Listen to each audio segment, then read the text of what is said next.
Nagkaroon ako ng family na sobra-sobra pa. Wala akong naihiling. Nabigyan ako ng mga kaibigan na nandito. Na nakasama ko sa importanteng araw ng buhay ko. Nagpapasalamat ako sa mama ko dahil siguro lalo ng hirap. Siguro lalo ng hirap naranasan niya na mula sa pamilya hanggang sa amin ng kapatid. Ibinibigay niya lahat. Kahit alam kong nahihirapan siya.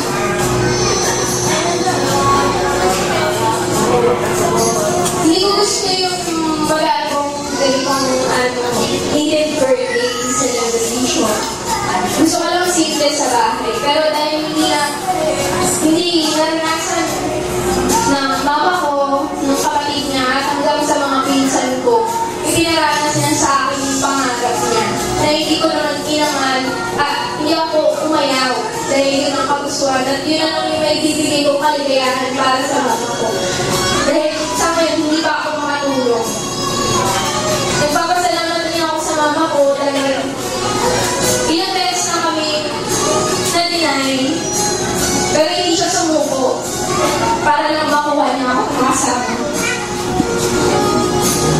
Hinanap niya yung papa ko at ako naman nag-dose na ibigay yung pangarap ko. Nasabi ko, kahit salita lang ng papa ko, kahit liyan lang, masaya-masaya na ako. Buong-buo na ako. Nung nahanap niya yun, sobrang masaya ako. Na sobrang talagang masaya. Kung hindi dahil sa mama ko, wala akong hindi. Kaya maraming salamat sa lahat. Alam kung hindi ko malalampasan kung ano yung mga ibinigay mo sa akin. Pero sisikapin ko na may balik yun sa darating na panahon. Nandito ako palagi. Maraming salamat po. Mahal na mahal ko kayo. Siyempre para sa kapatid ko, sinurpresa ako kanina dun sa sulat. Wala akong idea. Sabi lang ng mama ko noon, hindi yung mga kaibigan ko, nagpa-picture lang siya. Ako naman naniwala. Nagpa-picture lang. Yung pala dito, may sulat ba? Kaya kayo, halagot kayo sa akin mamaya.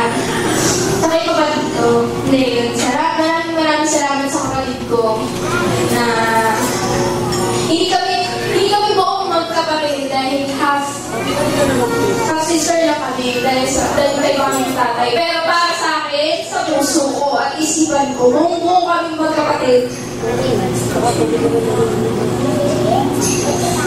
Dahil alam kong marami na ako kapatid sa side ng papa ko. Si Maika Kagadas, hindi siya sasakit, Kagadas siya. Ang pinakamamahal kong kapatid. May, salamat. Mahal-mahal ka ni ate. Siyempre, yung inay ko, si Inay. Hindi ko naramdaman na wala akong pamilya. Dahil sa akin ang dalawang papa mo, Inay. At siyempre, si Ate Rika, na ate ko. Buo yung pamilya ko. Kahit mga tito-tita ko lang sila. Pinadaman nila kung ano yung dapat kong maramdaman. Nay, Panginoon ate, maraming salamat po. And mahal na mahal ko rin po kayo. At syempre sa lola ko, walang sawang magmahal sa aking lahat. Mula sa anak hanggang sa apo. Nay, maraming salamat din. Dahil napalaki po ako, hindi man ako talagang buong mabait.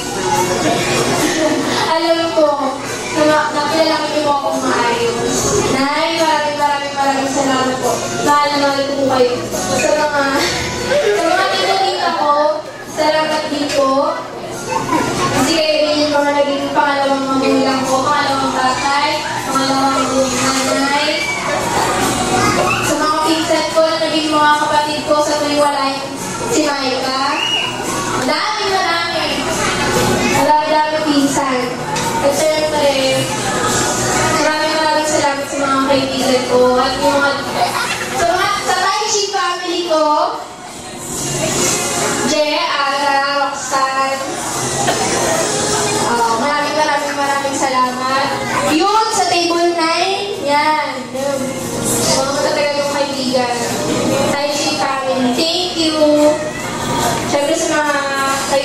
ulit.